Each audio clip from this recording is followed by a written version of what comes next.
Et bonjour, une petite vidéo pour vous faire part du webinaire Le b.a-ba du droit agricole que j'anime régulièrement dans ma structure Atelier Fertile. Alors qu'est-ce que c'est que ce webinaire? C'est un webinaire qui aborde les questions juridiques que se pose n'importe quel porteur de projet qui souhaite créer sa ferme. Alors qu'est-ce qu'on y trouve dans ce programme qui prend le temps d'une journée bien dense? Eh bien, on trouve d'abord la question des statuts socio-agricoles. Pour devenir un indépendant affilié à la MSA en France, il y a différents statuts, exploitant agricole, cotisant solidaire et autres. On verra les tenants, les aboutissants de tout ça, les critères pour pouvoir s'affilier, quelle est la démarche, quels sont les droits qu'ouvre chacun des statuts, et puis aussi les cotisations sociales qui sont à payer dans chacun des statuts. Autre sujet majeur, c'est les différents types de structures juridiques qui peuvent servir à développer, à fonder, à gérer des activités agricoles diverses et variées. Et le choix est très vaste, puisqu'on trouve aussi bien les exploitations individuelles, que les sociétés civiles agricoles, le GAEC, la SCEA, le ARL, le GFA.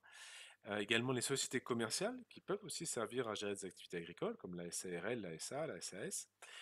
Les sociétés coopératives, qui après se déclinent en beaucoup de sous-types, les sociétés coopératives agricoles, les sociétés commerciales ayant la forme coopérative, les sociétés civiles ayant la forme coopérative, et la SCOP, la SCIC, la CAE.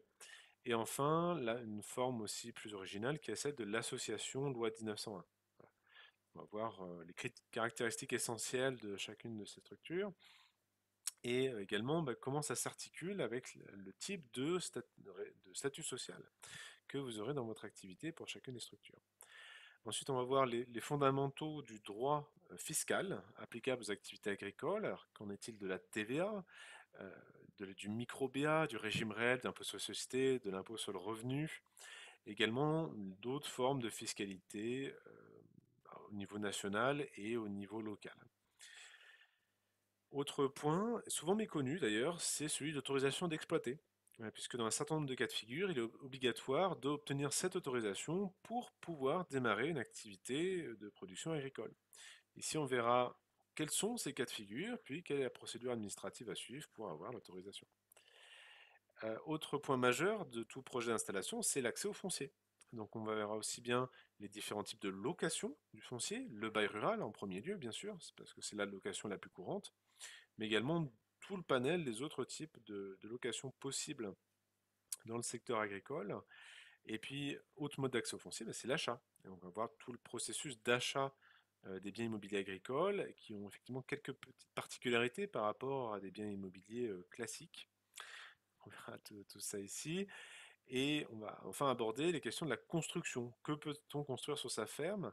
Ce qui du coup va nous amener à voir les fondamentaux du droit de l'urbanisme, comprendre finalement comment est-ce qu'on va trouver les règles d'urbanisme applicables sur une parcelle en particulier.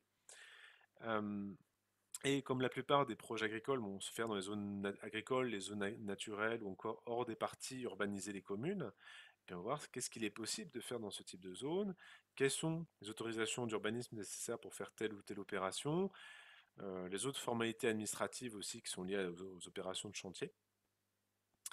Voilà, on va voir tous ces éléments-là. Ah oui, et puis y compris la question du domicile, du bâtiment d'habitation de l'agriculteur, comment est-ce qu'on peut le mettre en place.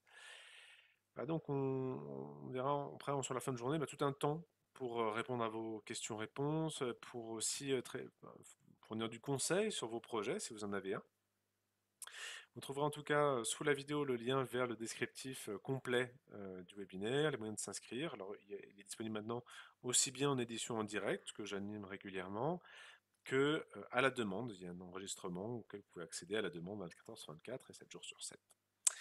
Voilà, dans tous les cas, vous aurez accès au téléchargement de tous les supports de cours et des liens vers un certain nombre de sites ressources utiles et d'autres documentations comme tous les formulaires qui sont nécessaires à faire toutes les formalités qu'on va aborder au cours du webinaire.